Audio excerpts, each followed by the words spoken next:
बहुत से लोगों के घरों के वो होते हैं, कुल देवता होते हैं। अब छोटे छोटे बच्चों का मुंडन संस्कार होता है। मुंडन मुंडन होता है कि नहीं होता यहाँ? तो मुंडन संस्कार कहाँ होता है? तो गंठ जोड़े की जात देते हो, शादी के बाद गंठ जोड़े की जात, और जो उसको जात जड़ूला बोलते हैं, जड़ूला उतारना कहाँ होता है आपका? अब कई लोग तो घर में पकड़ पकड़ बाल काट देते हैं बच्चों के, ले हो गया। अरे कुल देवता की जा। अब कल मेरे पास कौन बैठा था, मैंने को कहा तेरे कुल देवी का दोस्त था उनके घर में कोई, तो मैंने बताया तेरे कुल देवी का दोस्त है। उसको पता लग गया कि महाराज जी ने बात तो पकड़ ली, वो एकदम ठेठ कुल देवी का दोस्त है उसके। तो कुल देवी का दोस्त है, किसी कुल देवता का दोस्त है, किसी के पितृ देवता का दोस्त है। समस्याएं बनी हुई है लोगों के, आपको पता नहीं। आप पत्थर के चक्कर में है। अब बहुत से लोगों ने तो पितरों के नाम से लोगों को अलग अलग लोगों को पूज रहे हैं। बहुत से घरों में पितरों के नाम से गलत आत्माओं को पूजा जाता है। मैं सच कह रहा हूं आपको, बहुत से घरों में पितरों के नाम से नेगेटिव एनर्जी को लोगों ने बिठा रखा है। अब क्या समझाए हम उनको? महाराज जी हमारे पितर, अगर तेरे पितर होते हैं तेरे को तार देते, तू बर्बाद क्यों हो रहा है? अगर तेरे ही पितर होते और तेरे सही वाले पितर होते, उसकी तू पूजा इतने साल से कर रहा है, फिर तू बर्बाद क्यों होता जा रहा है? इसका मतलब पितर नहीं है, कोई और है उसके अंदर, उसको पकड़े। मतलब बहुत से लोग आपको हमको सच बताए ना, आपको क्यों? मैं बड़ा भैया, मुझे आप लोगों से कुछ स्वार्थ नहीं है और मैं बहुत प्रैक्टिकल जीवन जीता हूं,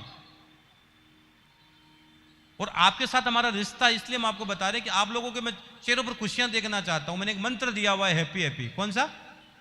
हैप्पी हैप्पी। हैप्पी हैप्पी कब रहोगे आप बताओ? जब आपके मन में खुशियां रहेगी तब हैप्पी हैप्पी रहोगे ना। तो आप, बहुत से लोगों ने घर में पितरों की जगह गलत आत्माओं को बिठा रखा है, नेगेटिव चीजों को पकड़ पकड़ के बिठा रखा है। अब उनको बोल देना भैया, अब कई लोग घर में जाते ही माथा फोड़ स्टार्ट हो जाती है, नेगेटिव चीज परेशान करने लग जाती है, सर भारी हो जाता है, परेशानी हो जाती है। तो कोई कारण तो है, कोई कारण पक्का है, लेकिन उसको करना नहीं है उसको। कई कई तो दादा भोगे, बेटा भोगा, पोता भोगा, पूरा खानदान भोग गया, लेकिन समाधान नहीं करवाया। और जो बीमारी होती है ना, उसका तुरंत समाधान हो जाए तो बीमारी आगे नहीं बढ़ती है। और जिस बीमारी को हमने लंबी छोड़ दिया ना, वो एक बीमारी के साथ 100 बीमारी नहीं पैदा कर देती है। इसलिए हम आपसे कहते हैं बार बार कि जिनके घर में पितरों का दोष बना हो, समाधान कराओ, प्लीज समाधान कराओ। मैं आपका बेटा होने के नाते कह रहा हूं, मुझे आपसे कुछ नहीं चाहिए, आप समाधान कराओ। अगर आपके घर में पितरों का दोष है, बहुत समस्याएं आती है, हर काम में रुकावट है पितरों के लिए।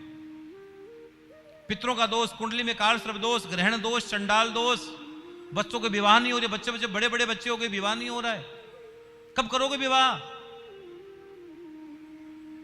बच्चों के विवाह नहीं हो रहे, महाराज जी क्या करें? बच्चे 1-2 नंबर से परीक्षा में रहते हैं महाराज जी, वंश वृद्धि नहीं हो पा रही है, बनते बनते काम बिगड़ रहे हैं, किसी ने कुछ करवा रखा है, नजर लगी है, बंधन बाधा लगी पड़ी है, स्ट्रेस है, तनाव है, घर से बीमारी नहीं जा रही, क्या करें महाराज जी?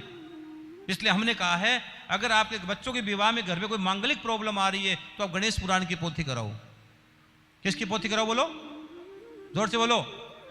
गणेश पुराण की पोथी कराओ।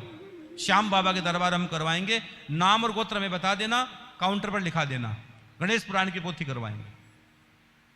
और अगर आप चाहते हो कि आपके घर में पितरों का दोष है, इसके लिए भागवत की पोथी कराओ, श्रीमद् भागवत महापुराण की पोथी कराओ।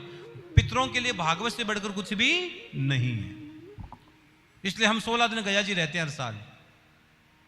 पितरों के लिए गया जी होती है श्राद्धों में, 16 दिन हम वहीं रहते हैं। श्राद्ध कितने होते हैं? मराठी में क्या बोलते हो श्राद्ध को? आप श्राद्ध ही बोलते हो।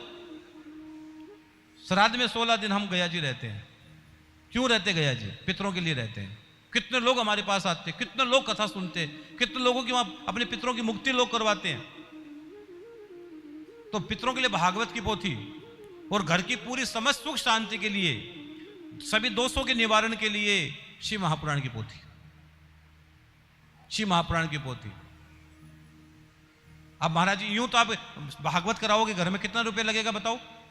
लाखों रुपए लग जाएगा। हमारे सोमानी जी पूछ लेना कथा के बाद कितना पर्ची बनी, बता देंगे आपको कितना लाख लग गया। सीधी सी बात है, लाखों रुपए खर्चा लगता है। लेकिन अगर आप शिव महापुराण की पोथी कराते हो तो 11,000 रुपए की दक्षिणा में पोथी होती है। आप भागवत जी की पोथी कराते हो तो 11,000 की दक्षिणा में भागवत की पोथी होती है। वही पुण्य आपको उसी पोथी में प्राप्त हो जाता है। घर में रुकावट आ रही तो गणेश पुराण की पोथी करवाइए, वही का वही पुण्य आपको प्राप्त हो जाता है जो करोड़ों रुपए लगाकर प्राप्त होता है। इसलिए बहुत सारे लोग हमसे जुड़े हुए, किसी ने 108 हठपोथी का संकल्प ले रखा बाबू। मेरे ऐसे चल रहे है कि महाराज जी 108 पोथी हमें शिव महापुराण की करवानी है, 108 पोथी भागवत की करवानी है, 108 पोथी हम गणेश पुराण की करवानी है। ऐसे लोग करवा रहे हैं और सब तीर्थों में करवा रहे हैं कि महाराज 108 पोथी हम गणेश पुराण की करवानी है, 108 भागवत की करवानी है। यूं तो 108 भागवत नहीं करा सकता आदमी भी। अगर आपको 108 भागवत करवानी तो बहुत लंबा समय चाहिए और बहुत लंबा खर्चा चाहिए। लेकिन 108 भागवत की लोग पोथी कराते हैं, 108 शिव महापुराण की पोथी करवाते हैं। तो 11-11 हजार से काउंट कर लो, एक कथा में उनकी 108 पोथी हो जाएगी। तो 108 पोथी भी हो गई और 108 कथा हो गई। इसलिए बहुत से लोग करवाते हैं।